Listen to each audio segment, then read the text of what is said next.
तो सीतापति श्री राम से बिनती बारंबार, लाज दास की राखियो सुशरण ब्रजेश कुमार।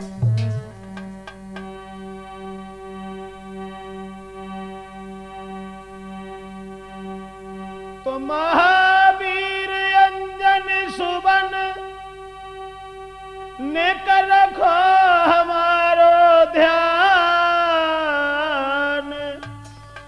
हम आस तुम्हारी में जिए ए पवन पुत्र बलवान। आदरणीय उपस्थित समस्त श्रोता बंधु, राजपूत कैसेट कंपनी की तरफ से ये रामायण का कार्यक्रम जो हम आप लोगों के समक्ष लेके चल रहे हैं, क्यों आए श्री राम, भगवान श्री राम का अवतार क्यों हुआ, भगवान श्री राम इस भूतल पे क्यों आए, तो इसके कई प्रमाण मिले। पहला, गोस्वामी तुलसीदास जी कहते हैं कि राम को तो आना ही था, आना था। क्यों आना था? तो तुलसीदास जी लिखते हैं रामचरितमानस में, जब जब होई धर्म की हानि, बढ़े असुर अधम अभिमानी।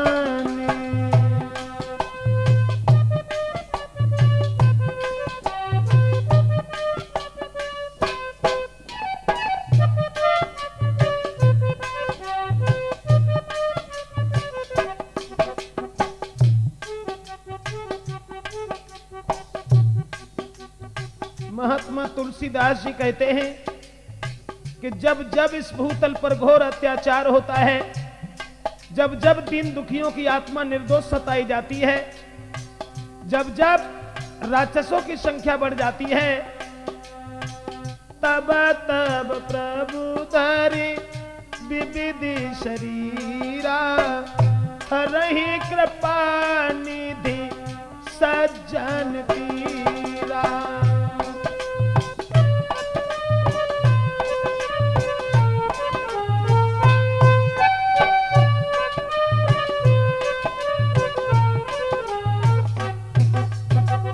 महात्मा तुलसीदास जी कहते हैं कि जब जब होई धर्म की हानि, जब जब भूतल पर घोर अत्याचार होता है, भगवान के अवतार के लिए कोई दिन, कोई तारीख, कोई तिथि निश्चित नहीं है, जब जब घोर अत्याचार होता है, तब तब प्रभु धरि विविधि शरीरा, तब तब भगवान को मानव तन धारण करके आना ही पड़ता है। तुलसीदास जी के कहने का मतलब है कि जब कुंभकर्ण, रावण, मेघनाथ, शक्तिशाली योद्धा जब घोर अत्याचार करने लगे हैं, तो उनका संहार करने के लिए भगवान श्री राम इस भूतल पे आए। दूसरा विद्वान कहता है इसलिए नहीं हुआ अवतार, फिर क्यों हुआ? तो भगवान शंकर गिरजा से कहते हैं कि अवतार इसलिए हुआ कि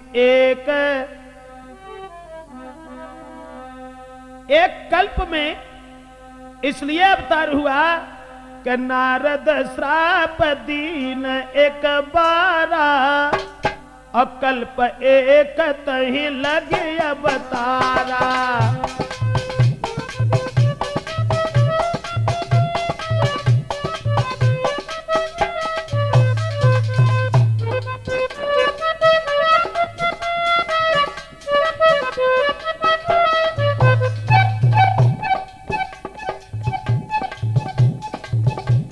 भगवान शंकर कहते हैं हे गिरजा, एक कल्प में देव ऋषि नारद ने भगवान नारायण को श्राप दे दिया, इसलिए अवतार हुआ। गिरजा चकित भई सुन बानी, और नारद विष्णु भगत पुण्य ज्ञानी। नारद विष्णु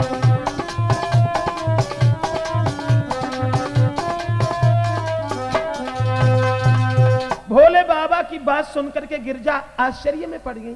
और जवाब दिया है, महाराज एक बात मेरे समझ में नहीं आई, क्योंकि देव ऋषि नारद ये भगवान का भजन करते थे, रात दिन सुबह शाम उठते चलते फिरते सोते जागते भगवान नारायण का नाम इनके मुंह से निकलता था, लेकिन नारद ने भगवान को श्राप क्यों दिया? तो भोले बाबा कहने लगे, हे गिरजा, एक बार देव ऋषि नारद दक्ष प्रजापति के श्राप से मुक्ति पाकर के ठहर गए और हिमालय पर्वत पर इन्होंने तपस्या की। और जब तपस्या की तो इतनी तपस्या की कि देवताओं का राजा इंद्र घबरा गया। अब नारद की अटल तपस्या पर और उत देवराज हैरान हुआ।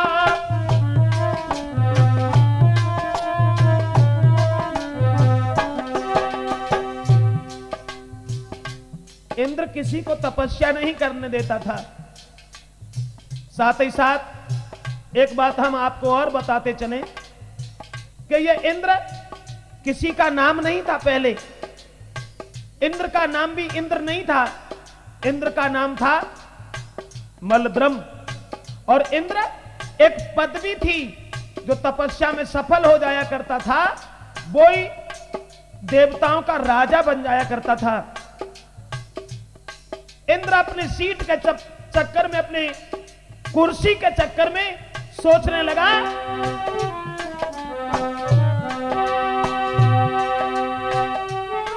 नारद की अटल तपस्या लख देवराज हैरान हुआ।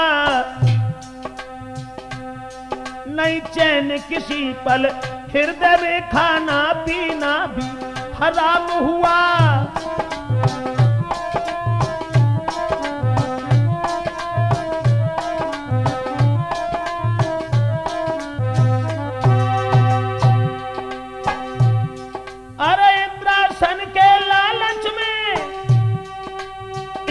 मन शैतान हुआ जो पाई सफलता, नारद ने तो जीवन ये वीरान हुआ।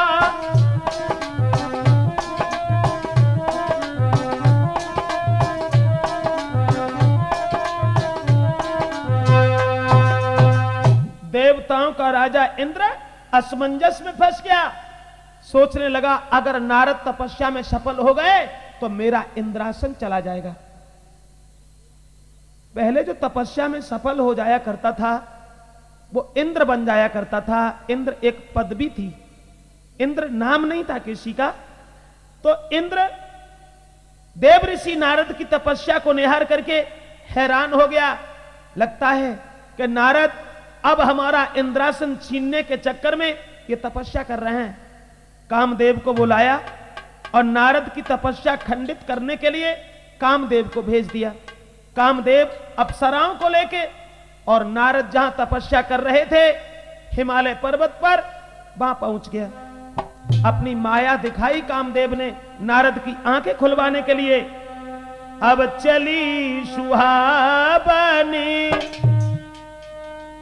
त्रिविधि बयारू, काम कृशान बढ़ा भानुहार।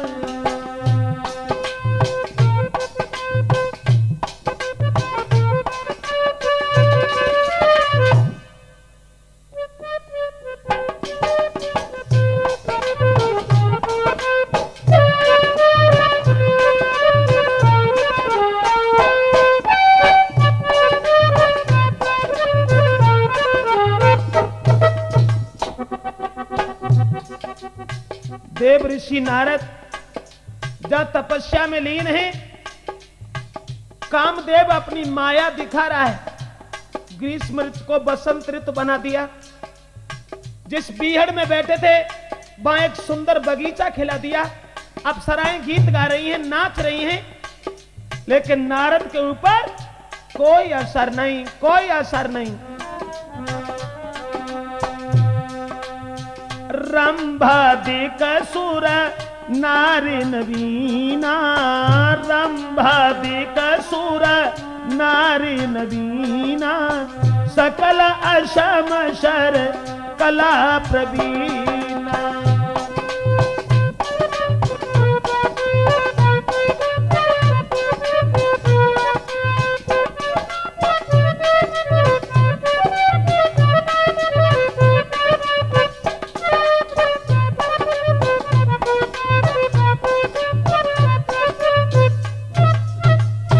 देव ऋषि नारद जहां तपस्या कर रहे हैं, कामदेव अपनी शक्ति दिखा रहा है, नारद की आंखें खुलवाने का पूर्ण प्रयास कर रहा है, लेकिन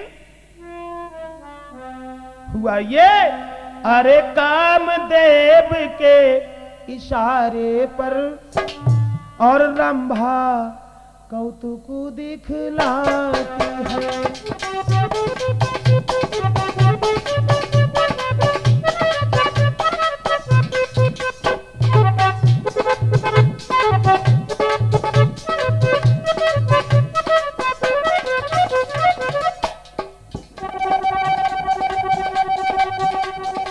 देव ऋषि नारद जहां तपस्या कर रहे हैं, कामदेव,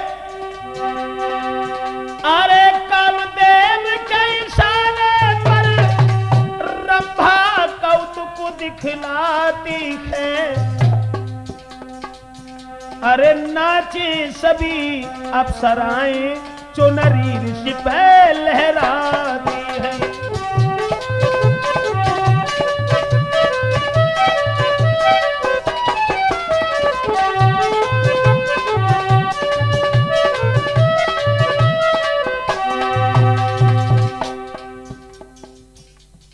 लेकिन नारद, देव ऋषि नारद आंखें नहीं खोल रहे हैं।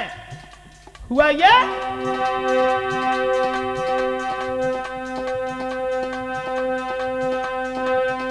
कोशिशें हजारों कर करके ऋषि नारद को सभी दिगाती है, पर ब्रह्मचारी ऋषि पे नए पेश किसी की जाती है।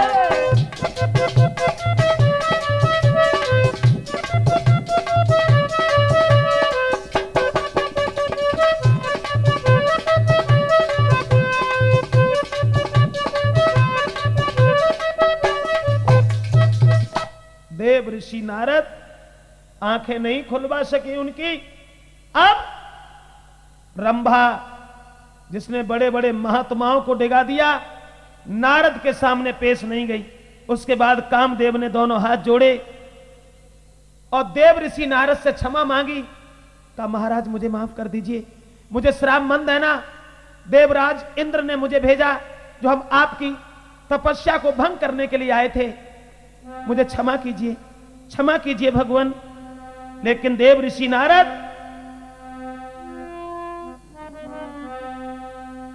अरे भवन नारद मन कछुरोसा, जय जय सीताराम।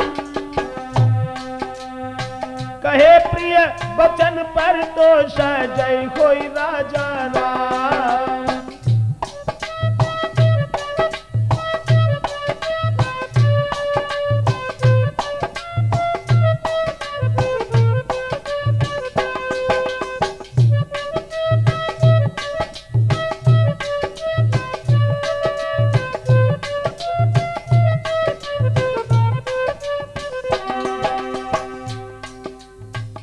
देव ऋषि नारद ने अपने हृदय में कोई क्रोध नहीं किया और कामदेव से कहा, कोई बात नहीं, जो तुम्हारा काम था वो तुमने किया, अब जाओ, हमें कोई मतलब नहीं है।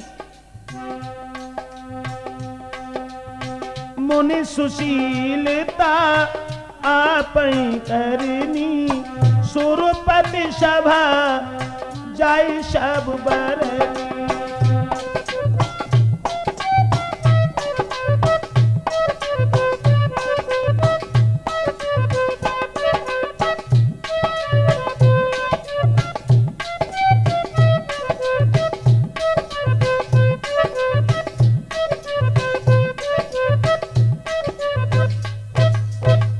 देव ऋषि नारद ने जरा भी क्रोध नहीं किया और कहने लगे, कामदेव जाओ, जो तुम्हारा काम था वो तुमने किया, आप जाइए, हमें आपसे कोई द्वेष भावना नहीं है। अब कामदेव ने देवताओं के राजा इंद्र के सामने पहुंच करके देव ऋषि नारद की प्रशंसा गाई। महात्मा बहुत देखे, लेकिन नारद जैसा कोई महात्मा नहीं देखा। मैंने पूर्ण प्रयास किया, लेकिन नारद की आंखें नहीं खुलवा सका, और मैं देव ऋषि नारद से हार के तुम्हारे पास चला आया। लेकिन नारद के हृदय में कोई द्वेष भावना नहीं उपजी। इधर तो कामदेव ने वहां प्रशंसा गाई, और इधर देव ऋषि नारद को अपने ऊपर घमंड हो गया कि मेरे समान दुनिया में कोई ब्रह्मचारी नहीं है। मैंने कामदेव को जीता है, और कामदेव को जीतना क्या कोई तितली के पंख तोड़ना है? कामदेव को जीतना यह हर किसी का काम नहीं है। हम बाल ब्रह्मचारी हैं, हमने कामदेव के ऊपर विजय पाई। तो देव ऋषि नारद भोले बाबा के पास कैलाश पर्वत पर पहुंच गए, और जो शंकर जी ने देखा, कहा आओ नारद आओ।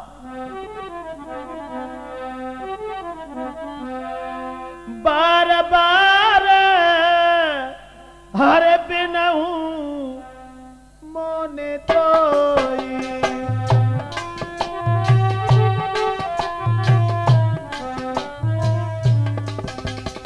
शंकर भगवान बोले हैं आओ, देव ऋषि नारद आओ।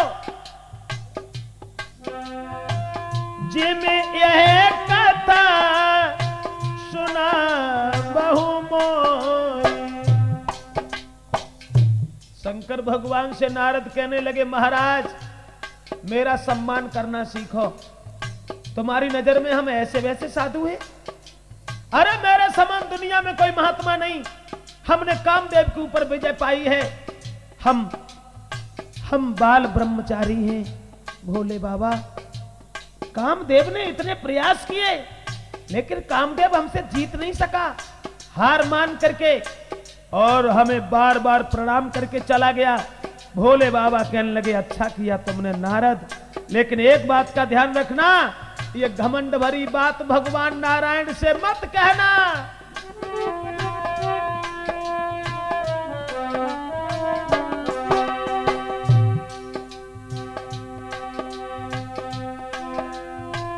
तेमे जाने हारा ही सुना बहु का बहु, चले प्रसंग दोहराई न तब।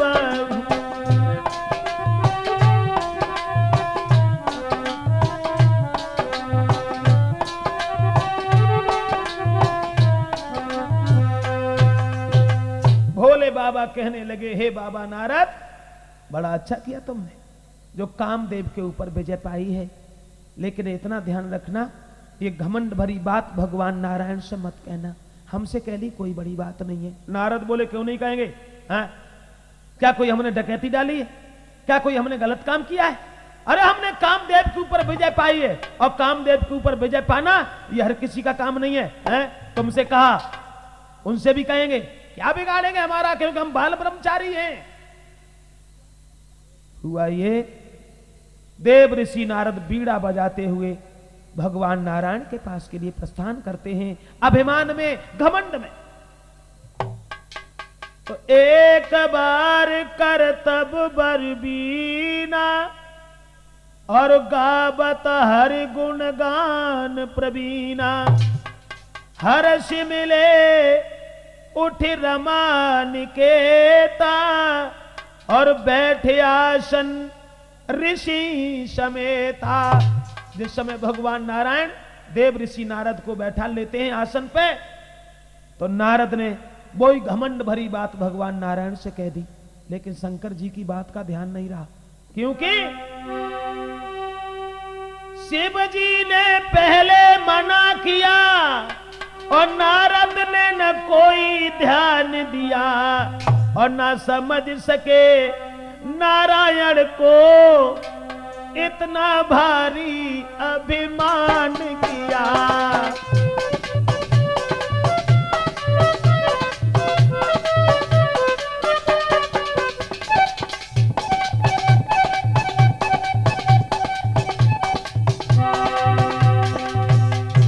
हाँ, न समझ सके नारायण को इतना भारी अभिमान किया।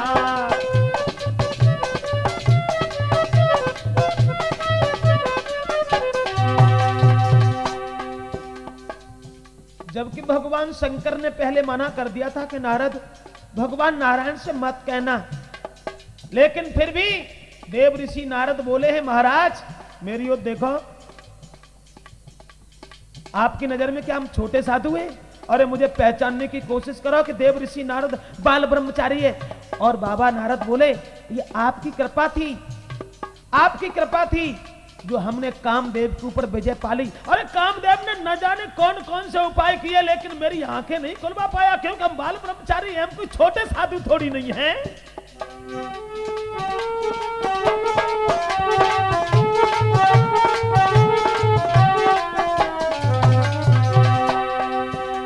बोले हैं नारद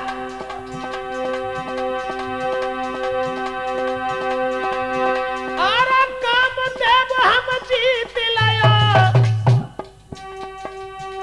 कर करे साहस नारी हारी, और अंत में मांगी क्षमा हमसे। बोले अरे अंत में क्षमा मांगी हमसे, ना मुझसा कोई है ब्रह्मचारी।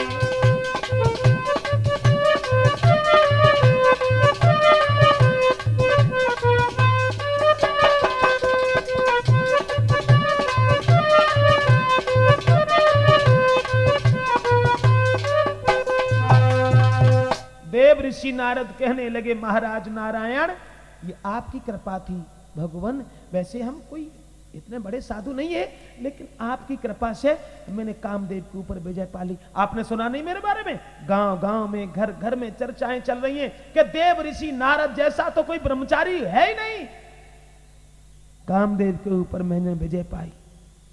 तो नारद की सुन बात को भी रही गए भोई चढ़ाई। ये क्या हुआ? ये क्या हुआ? जब देव ऋषि नारद कोई घमंड हो गया, आने वाली पीढ़ी क्या करेगी? भगवान नारायण नारद की सुन बात को रही गए भोई चढ़ाई, और रूखे मुख से हरि ने उन्हें दियो समझाए। भगवान कहते हैं नारद तुमने बड़ा अच्छा किया, कामदेव के ऊपर विजय पाई। चलो इस बात के ऊपर हमें भी घमंड है, अभिमान है कि तुम्हारे जैसे बाल ब्रह्मचारी होना आवश्यक है, लेकिन भगवान को चिंता लग गई कि नारद का घमंड दूर कैसे हो। हम आपको यह बताने जा रहे हैं क्यों आए श्री राम, भगवान श्री राम का अवतार क्यों हुआ। तो भगवान नारायण असमंजस में फंस गए। उसके बाद उन्होंने एक नगर बसाया, और वो नगर ऐसा नगर बसाया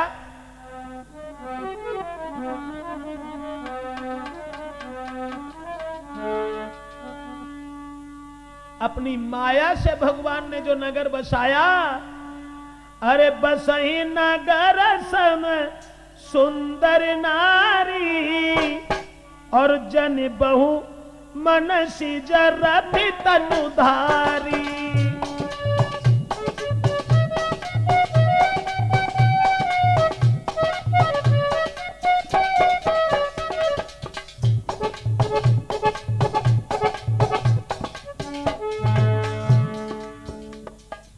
अपनी माया से एक नगर भगवान ने बसाया, इतना सुंदर है जिसमें रहने वाले लोग देवी देवता मालूम पड़ते हैं। और उस नगर में एक राजा हुए जिनका नाम था शीलनिधि, और उनके घर में एक लड़की हुई जिसका नाम हुआ विश्वमोहनी। नारद के घमंड को दूर करने के लिए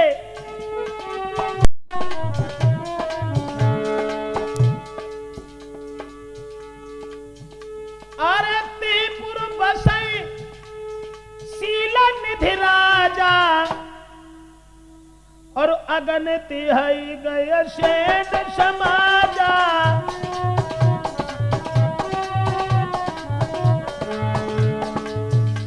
और अब देख विश्वमोहनी तासु कुमारी, शीलनिधि के घर में विश्वमोहनी तासु कुमारी, और श्री विमोह जिसु रूप निहारी।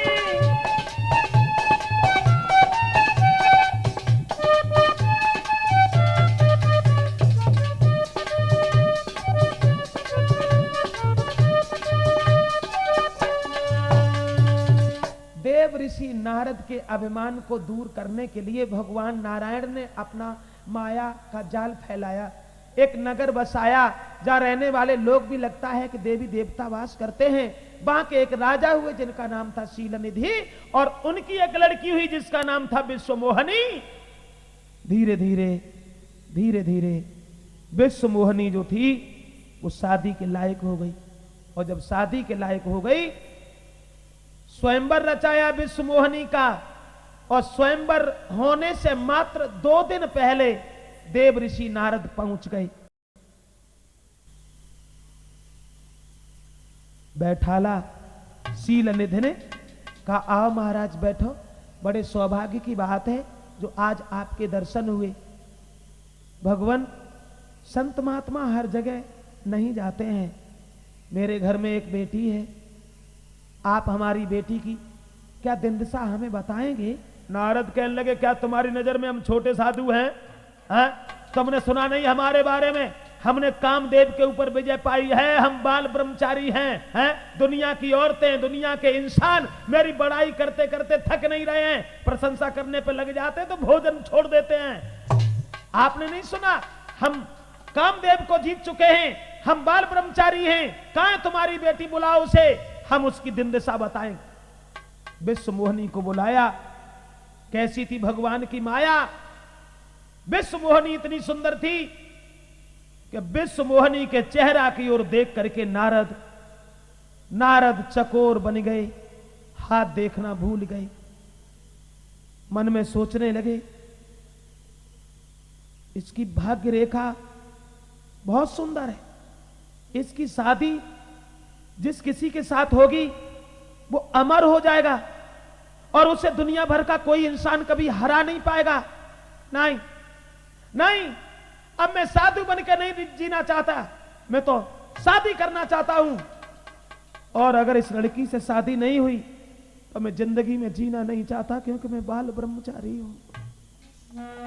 देव ऋषि नारद मन ही मन में उस लड़की को देख करके पागल हो गए। और अब भविष्य की बातें कौन बताए हुआ ये अवधेश? छोड़ कर हाथ बेटी का नारद चले, हाय दिल में बात छुपी की छुपी रह गई।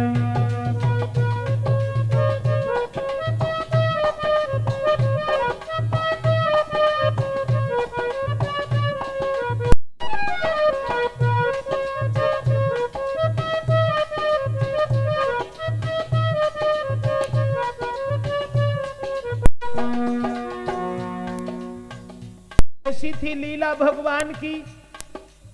वही नारद जिन्होंने कामदेव के ऊपर विजय पाई, आज विश्वमोहनी के स्वरूप में इतने फंस गए कि अपने आप को भूल गए। कौन बताए भविष्य की बातें?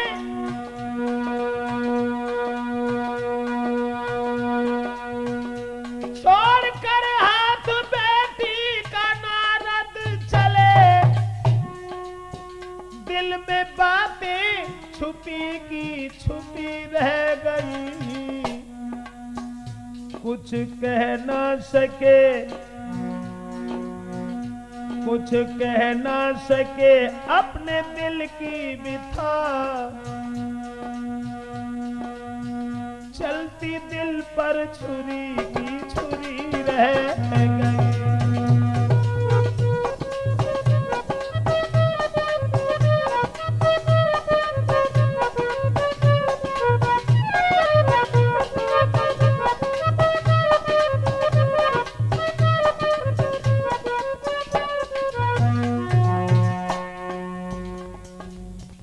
सब कुछ भूल गए जिन्होंने कामदेव के ऊपर विजय पाई, जो बाल ब्रह्मचारी थे। आज उस लड़की के सौंदर्य को निहार करके नारद सब कुछ भूल गए, उठ करके चल दिए। अवधेश भूले पीड़ा की धुन और नारायण के गुण,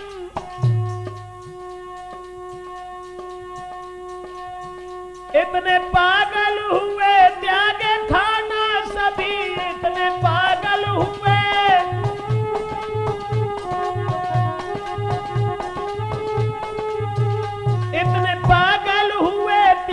देखा ना सभी, रूप के जाल में इतने नारद फंसे।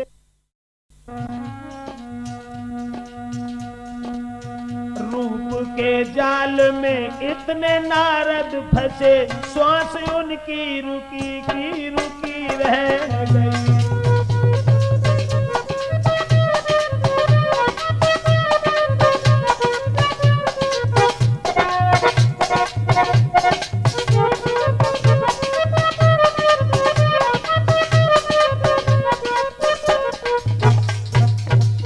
देव ऋषि नारद कहां जिन्होंने कामदेव के ऊपर विजय पाई, और वो देव ऋषि नारद उस लड़की के सौंदर्य को निहार करके सब कुछ भूल गए।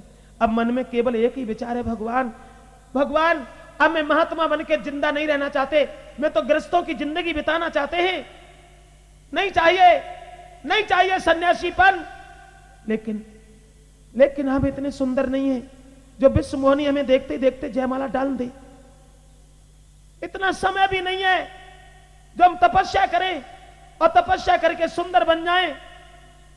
मात्र 2 दिन हैं, 2 दिन हैं, क्या करूं क्या करूं। नारद इतने पागल हुए जो दिन में परे न चैन, रात में नींद न आती है।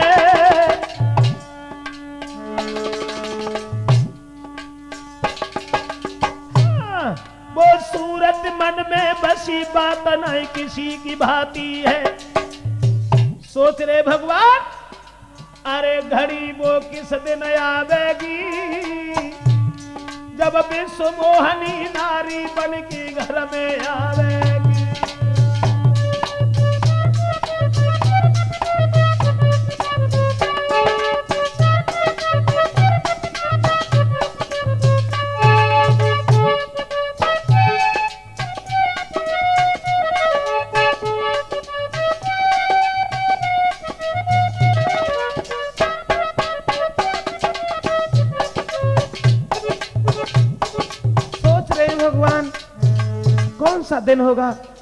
कौन सा दिन होगा जब विश्व मोहिनी मेरी पत्नी बनेगी।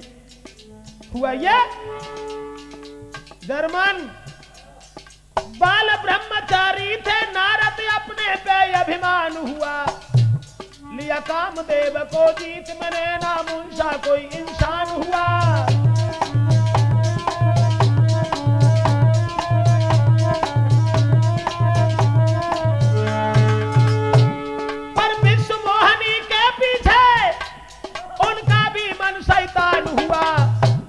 नहीं सोते जगते चैन, कहीं ऋषि नारद सा नादान हुआ।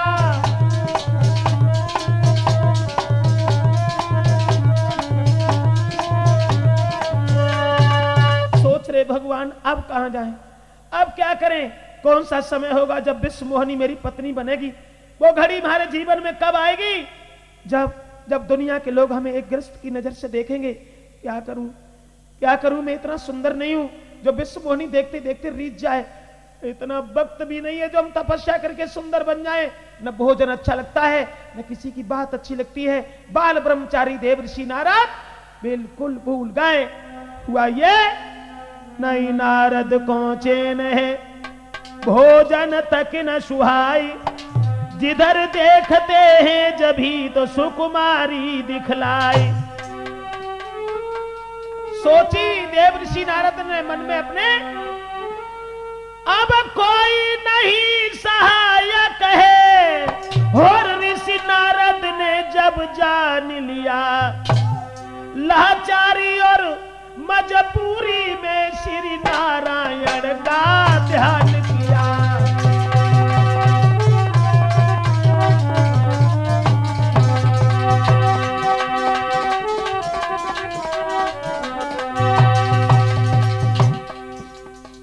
देव ऋषि नारद ने मन में विचार किया, इतना समय नहीं है जो हम तपस्या कर लें।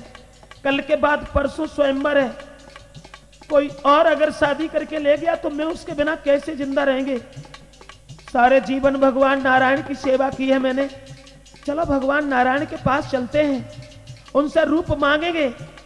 लेकिन भगवान के पास जाने तक का भी टाइम नहीं है, चलो भगवान को यहीं बुला लेते हैं। अब देव ऋषि नारद ने जैसे ही भगवान नारायण का ध्यान किया, हुआ ये,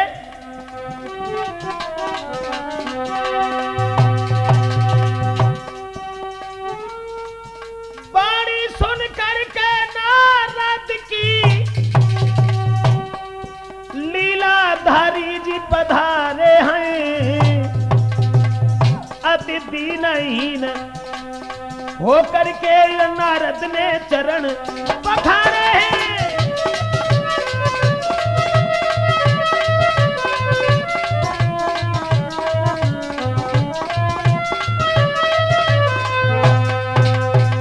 देव ऋषि नारद ने भगवान नारायण का आवाहन किया है, भगवान नारायण पहुंच गए।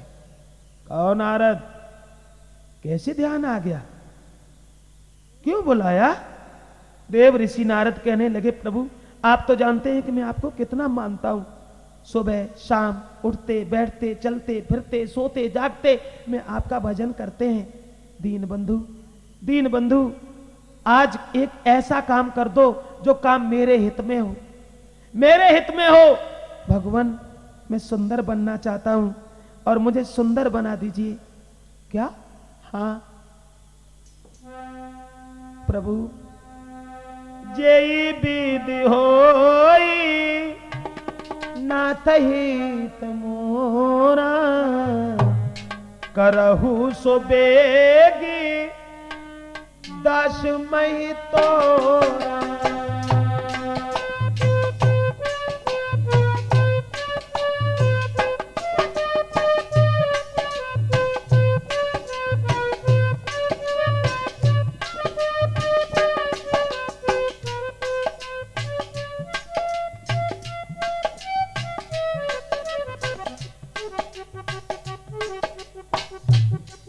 देव ऋषि नारद कहते हैं, ऐसा काम करो जो काम मेरे हित में हो। भगवान, मुझे कुछ नहीं चाहिए।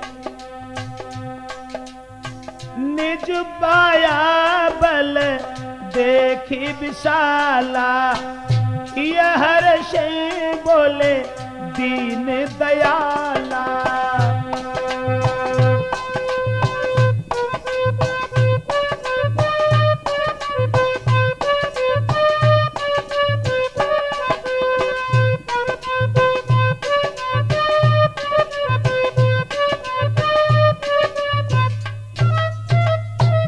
भगवान से कहा, ऐसा काम करो जो काम मेरे हित में हो प्रभु, और मुझे कुछ नहीं चाहिए, मुझे सुंदर बना दीजिए। अपनी माया का बल देख करके भगवान नारायण बड़े खुश हुए हैं और कहा, नारद, अरे ये भी कोई बड़ी बात है, बिल्कुल निश्चिंत रहो, बिल्कुल हम वो ही काम करेंगे जो काम तुम्हारे हित में होगा। भगवान ने नारद को बहुत सुंदर बना दिया, बहुत सुंदर बना दिया, लेकिन चेहरा उनका बंदर का बना दिया। अब बंदर जैसा चेहरा लेकर के नारद शादी करने के लिए चले हैं।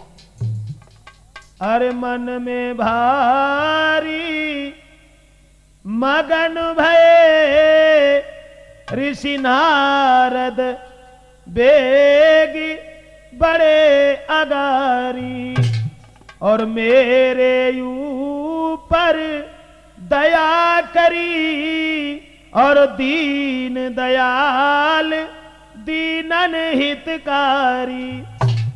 मेरे रूप पे मोहित हुई, और वो दे गले जयमाला डारी। अब देखे के लोग तारीफ करें ऋषि नारद की, अति सूरत प्यारी। बंदर सा चेहरा लेकर के नारद चले शादी करने के उद्देश्य से, लेकिन वो चेहरा दिखाई नहीं दे रहा है। शरीर देख देख के नारद बड़े खुश हैं। अब तो विश्वमोनी देखते ही देखते दौड़ेगी, कोई पकड़ेगा फिर भी नहीं मानेगी, मेरे गर्दन में जयमाला डालेगी, दुनिया के राजकुमार तरसते रह जाएंगे और मैं शादी करके घर ले आएंगे। जा रहे हैं स्वयंवर में, लेकिन सोचते जा रहे हैं, सोचते जा रहे हैं, अरे लाऊं शादी करके घर सुंदर नारी है, लाऊं शादी करके घर सुंदर नारी है, ना समझ सके नारद हर की लीला न्यारी है।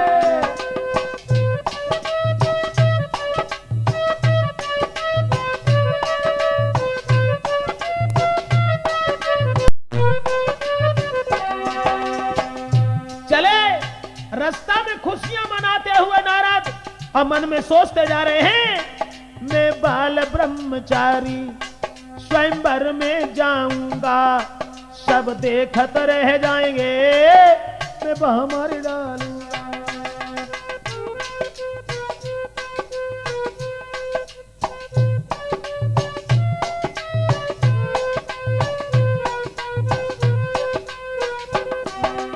देव ऋषि नारद विचार करते हैं, मैं बाल ब्रह्मचारी जा रहा है, बंदर सा चेहरा लेके, लेकिन बड़े खुश हैं, बड़ा खुश हैं। मैं बाल ब्रह्मचारी स्वयंवर में जाऊंगा, सब देखत रह जाएंगे, मैं बाह मार डालूंगा। मेरे साथ रहे हरदम मेरी घरवारी है, ना समझ सके नारद हर की लीला न्यारी है।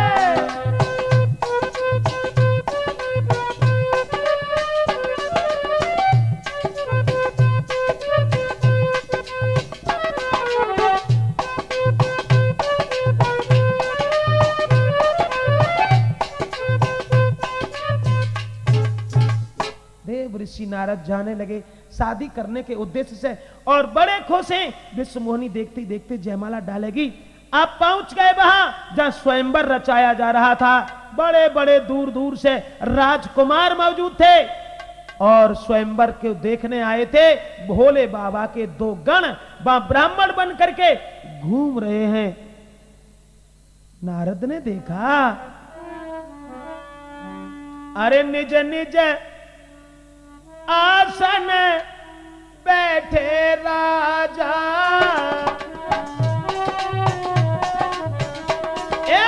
निज निज आसन बैठे राजा, कछु बनाओ कर सहित समाजा। सिया राम जी की जय, सीता राम जी की जय हो, राजा राम जी की जय, राम जी की जय।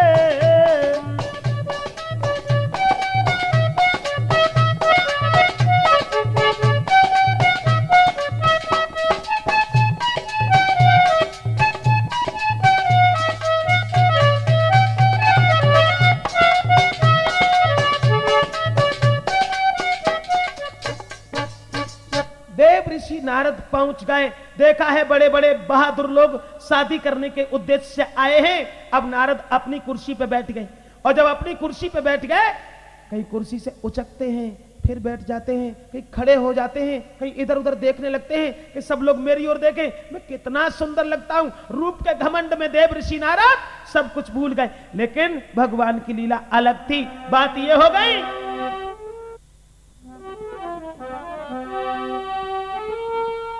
शंकर जी के गण ब्राह्मण बने और वहीं घूमते फिरते थे, और नारद की सुंदरताई पर हर बार बार वो हंसते थे।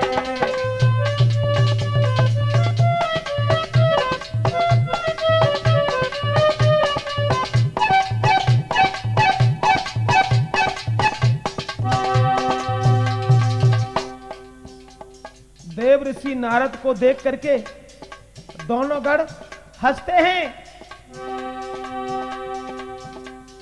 और नारद जी से बोले, आज तुम बड़े अच्छे लगते हो। अब नारद को और ज्यादा खुशी,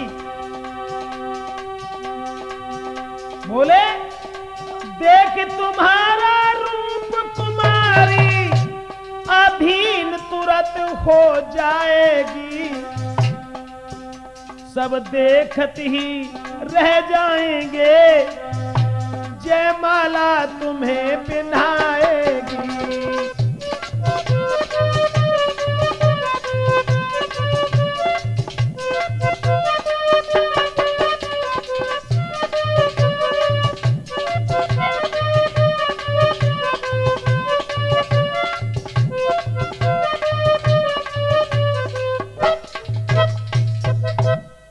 ऋषि नारद बड़े हृदय में खुश हैं कि अब तो वो लड़की देखते देखते जयमाला डालेगी। हुआ ये, सखी संगले कुंवरी तब चली जनुराज मराल।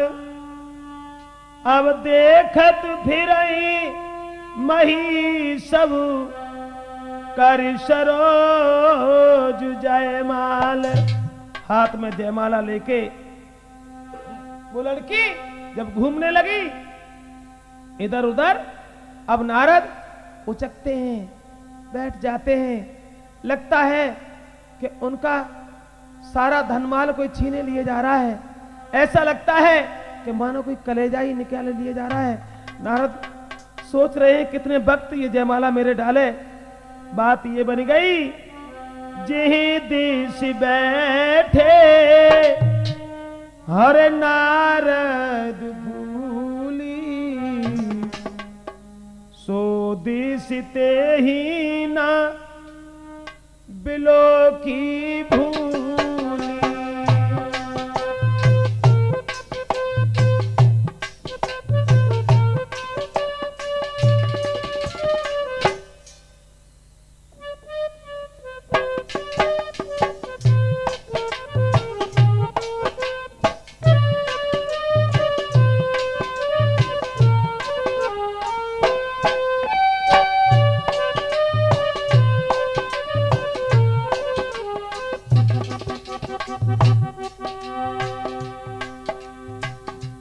हुआ ये, एक नजर नारद के ऊपर डाली, दोबारा उसने देखा ही नहीं। अब नारद को ऐसा लगता है मानो दौलत का भरा भंडार कोई छीने लिए जा रहा है। नारद कुर्सी से उठ के खड़े हो जाते हैं, फिर बैठ जाते हैं, लेकिन लड़की ने देखा ही नहीं। हुआ क्या जतेंद्र,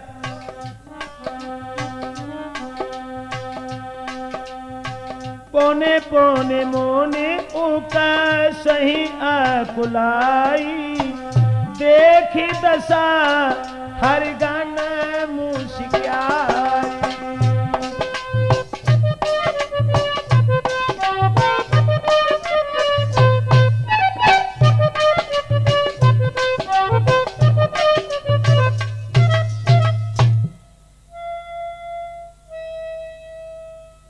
देव ऋषि नारद सब कुछ भूल गए। अब मन में ये विचार करते हैं कौन सा समय हो ये मेरे गर्दन में जयमाला डाले। लेकिन बात कुछ और बन गई। भगवान नारायण जहां राजा के रूप में बैठे हुए थे, तो राज रूप धर नारायण और पहुंचे जहां भीड़ाति भारी, अपने रूप में फूले फिरे ऋषि नारद से बाल ब्रह्मचारी। अब हाथन में और जयमाल लिए और विश्व मोहनी नजरी पसारी, राजा सब ही निराश भय और श्री हरि के गर्दन माला डारी। विश्वमोहनी ने भगवान नारायण जहां राजा के रूप में बैठे हैं उनके गर्दन में जयमाला डाल दी, और जो जयमाला डाली देख चले नारद तभी, और नैन भय दौलाल लागी चोट जिगर पे, मन भव गो सभी धनमाल। बोले देखो तो सही ये लड़की है नादान, और रूप की ना कर सकी बिल्कुल भी पहचान। जो भगवान के गर्दन में जयमाला डाली, नारद उठ के खड़े हो गए। पागल ये लड़की, इसे तो रूप की कोई पहचान नहीं। पहले हमें देखो, हमारी तंदुरुस्ती देखो। अरे तुम लोग मुंह की ओर क्या देख रहे हो? कहो इससे मेरे गर्दन में जयमाला डाले हैं क्योंकि हम इसके साथ शादी करेंगे। और नारद जो थे बहुत कुछ कहने लगे तो भगवान भोले बाबा के गण बोले,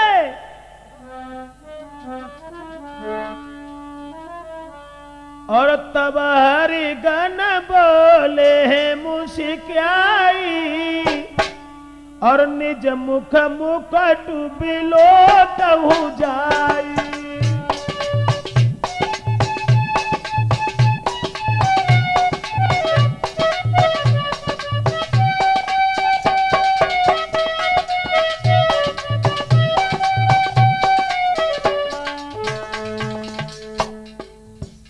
ब्राह्मण बन करके दोनों गढ़ भगवान भूतनाथ के जो घूम रहे हैं, वो दोनों गढ़ कहने लगे, नारद अपने रूप के ऊपर तुम्हें घमंड है, लेकिन ये चेहरा देखा है तुमने? ये चेहरा तुम्हारा कैसा है?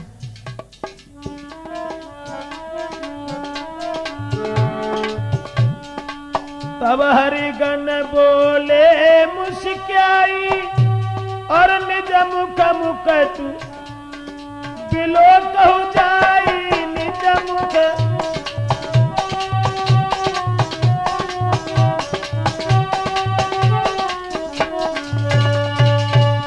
पहले ये सूरत तो देखो, तुमने चेहरा देखा है कि तुम कैसे लगते हो? और इतनी बात कहने के बाद दोनों गढ़ ताली बजा करके हंसे।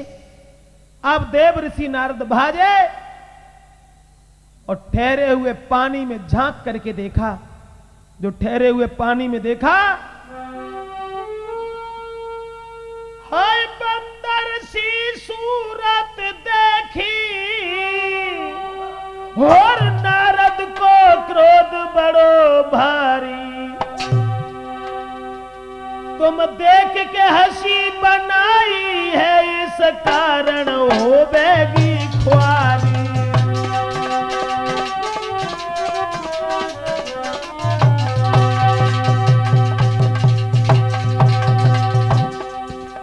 गणों को श्राप दे दिया।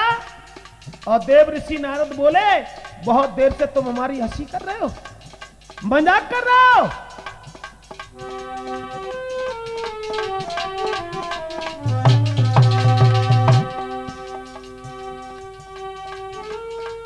तुम भरी सभा में हंसे बहुत, आनंद हंसी का पाओगे। युग त्रेता में जाकर के दोनों राक्षस हो जाओगे।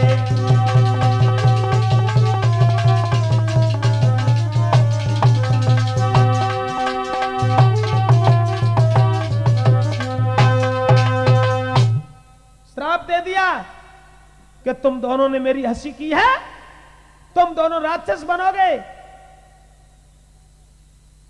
उसके बाद तुम्हें पता चल जाएगा कि देव ऋषि नारद की हंसी बनाने का अंजाम क्या हुआ। मैं बाल ब्रह्मचारी हूं, मैं शादी करने आया था, लेकिन आज हम भगवान को भी श्राप देंगे। बीड़ा बजाते हुए चल दिए भगवान नारायण के पास। तो क्या देखा, उधर से भगवान नारायण आ रहे हैं, विश्वमोहनी और लक्ष्मी जी उनके साथ हैं। भगवान कहने लगे, कहो नारद कहां जा रहे हो? कहीं नहीं जा रहा हूं, मैं तुम्हारे पास जा रहा था। तुम कपटी हो, तुम्हारे अंदर द्वेष भावना है, लेकिन तुमसे कोई कहे कैसे? तुम्हारे सर पर तो कोई है ही नहीं। नारद कहने लगे, तुम्हारी बातें हम जानते हैं। तुमने राक्षस और देवताओं में लड़ाई कराई, समुद्र का मंथन कराया, कौस्तुभ मणि निकली, खुद ले गए, अमृत निकला, देवताओं को दे दिया, शंकर जी को तुमने पागल कर दिया, जहर पिला दिया। तुम्हारी बातें तो हम जानते हैं, लेकिन तुम किसी का घर बसते हुए देखना नहीं चाहते। और भगवान नारायण से बोले, तुम्हारा दोष भी नहीं है। क्यों? क्योंकि परम स्वतंत्र और न सर पर कोई।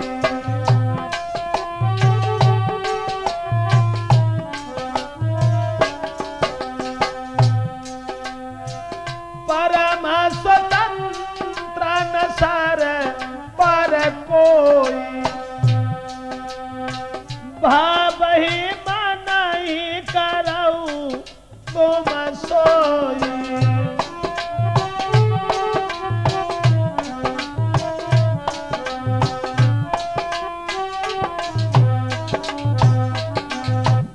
देव ऋषि नारद कहने लगे तुमसे कोई कहे कैसे, क्योंकि तुम्हारे सर पे तो कोई है ही नहीं। लेकिन आज पता चल जाएगा कि नारद का अपमान करने का नतीजा क्या है। भले घर बहना दिया है तुमने नारायण, भले घर बहना दिया है। आज हम तुम्हें श्राप दे रहे। जिस विश्व मोहिनी के पीछे मुझे रोटी अच्छी नहीं लगी, जिस विश्व मोहिनी के पीछे दुनिया की बात अच्छी नहीं लगी, आज उसी विश्व मोहिनी को हमसे छीन के लिए जा रहे हो। इसी विश्व मोहिनी के पीछे तुम्हें दर बदर ठोकरें खानी पड़ेंगी और भूतल पे भटकना पड़ेगा। बंदर का चेहरा देकर के जो मेरी हंसी की है, यही बंदर तुम्हारी रक्षा करेंगे, तुम्हारी मदद करेंगे। यह हमारा श्राप है तुम्हारे लिए। और देव ऋषि नारद बोले हैं,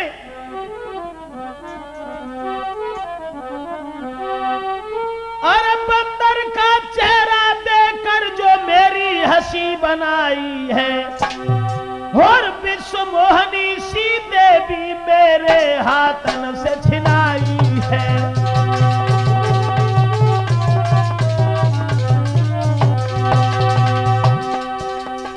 हे भगवान नारायण, बंदर करके जो हंसी करी, ये बंदर ही मिल पाएंगे। रक्षा करें तुम्हारी सब आपत्ति में साथ निभाएंगे।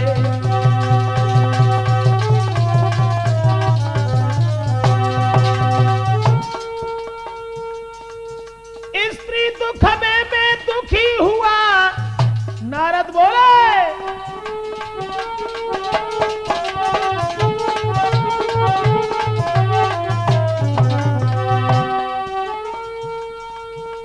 स्त्री दुख में मैं दुखी हुआ, तुम भी अति दुख उठाओगे। यह श्राप हमारा है, तुमको तुम भूतल पे प्रकटाओगे।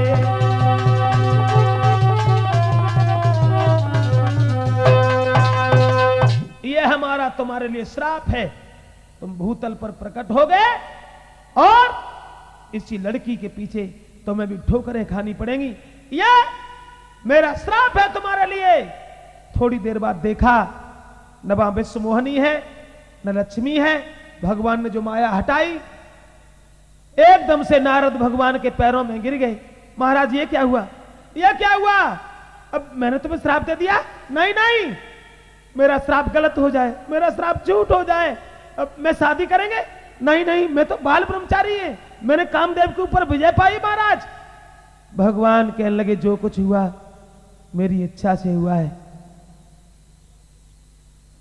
और अगर इस श्राप से मुक्ति पाना चाहते हो तो शंकर भगवान की तपस्या करो। शंकर भगवान के भक्त हमें प्रिय हैं। बोले हैं जपहु जाई शंकर सतनाम, होए है हृदय तुरत विश्राम। साथियों, वो विद्वान ये कहता है इसलिए भगवान राम का अवतार हुआ, विश्व मोहिनी ने सीता का रूप धारण किया। जब भगवान नारायण को इधर उधर भटकना पड़ा, देव ऋषि नारद ने श्राप दे दिया। दूसरा विद्वान कहता है अवतार इसलिए नहीं हुआ, फिर क्यों हुआ? क्षमा चाहेंगे, राजपूत कैसेट में हम आपको आगे दर्शाएंगे कि श्री राम का अवतार क्यों हुआ। ये दूसरा प्रमाण हम आपको देंगे। तुलसीदास कहते हैं हरि अनंत हरि कथा अनंता, गावै सुनाई बहु